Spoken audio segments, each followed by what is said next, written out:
Donald Trump has become the first former president ever to be indicted on federal charges. He's been indicted on 7 counts related to the mishandling of classified documents, including obstruction of justice, destruction of falsification of records, and conspiracy. The charges come less than 3 months after he was charged with 34 counts of falsifying business records. Trump is denying any wrongdoing and posted on his Truth Social app that this is a dark day for the United States. And for a closer look at this story, we're joined live by John Mysick, political analyst and editor of the Pennsylvania Capital Star. John, good afternoon. Thanks for being here. Good afternoon, Beatrice. What does this mean for former President Donald J. Trump, who 3 months ago was in a courtroom in New York City? Tuesday, he'll be across the country, now in his home state of Florida, responding to these new charges. Yeah, well, Beatrice, the president is not wrong. This is, in fact, a very dark day for the country. He is the first, as you noted at the top of the segment, the very first president ever in the history of the nation to be indicted on federal criminal charges. That coming on top of the civil judgment against him in the case brought by the author E. Jean Carroll, the pending case in New York. The criminal case there brought by Alvin Bragg, the Manhattan District Attorney. Things piling up for the president. These are very serious federal charges.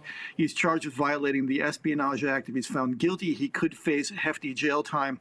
That federal indictment unsealed this afternoon, giving us a clearer picture of the allegations against the former president. This is a man who was once entrusted to safeguard America's deepest secrets, classified documents, highest level, intelligence, and now these allegations come forward. What does this mean for him politically? Because it seems like he's going to try to capitalize on this with his base.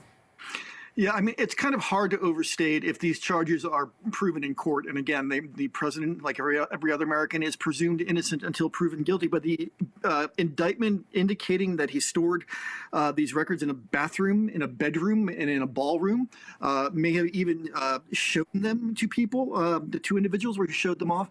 That's most sensitive information for our government. And for any other politician, this would be a career ender.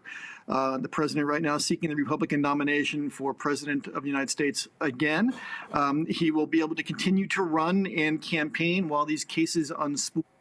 He may even continue to run after he is convicted. So in the short term, it does no damage to him politically, but certainly you have a growing pack of Republican candidates who are stepping up, including the former New Jersey Governor Chris Christie, who are going to try to enthusiastically make the case that this renders him even more unfit for office. I mean, certainly Donald Trump caters to a certain, let's say, American voter. When he ran the first time, it was to the disenchanted voters. He was able to rally them with his Make America Great Again slogan. This time, it wasn't 20 minutes until after he posted that message that he was fundraising again, saying this is yet another witch hunt for me. So when you look into the Republican field, how do you see things moving now? Of course, it's been less than 12 hours since this indictment was announced. You know, I got some of that email this morning after the initial news of the indictment dropped. He remains bulletproof among his base. They, like he, see this as a witch hunt. The question becomes, I think, Beatrice, is are there enough Republicans who are tired of the president's shtick, who are more concerned about regaining control of the United States Senate, about increasing margins in the U.S. House of Representatives, that they will decide to change horses? Right now, the president is running ahead in most polls. It's very early on. We don't know what's going to happen as these criminal cases unspool. But in the near term, at least, it's going to be hard for some of these competitors to try to lay a glove on him. Do you think this does anything for U.S. President Joe Biden as he goes into this election? I think President Biden is going to, as he did in 2020, make the case for his own competence. He's going to point to a not insubstantial string of legislative victories, including the debt deal, which was just resolved. There are people who are on both sides of that who don't think it's a great idea, but it did stave off what would have been a catastrophic debt default by the United States. He will make the case for his own bona fides. He'll make the case for his own record. And there's an old saying in politics, I'm sure applies on your side of the border as well, that when your opponent is destroying himself, the best thing you can do is just simply get out of the way. For sure, especially when your opponent is Teflon Don Trump. Yes. John Mysick from the Pennsylvania Capital Star. Thanks so much for your time and your analysis. You bet. Thank you.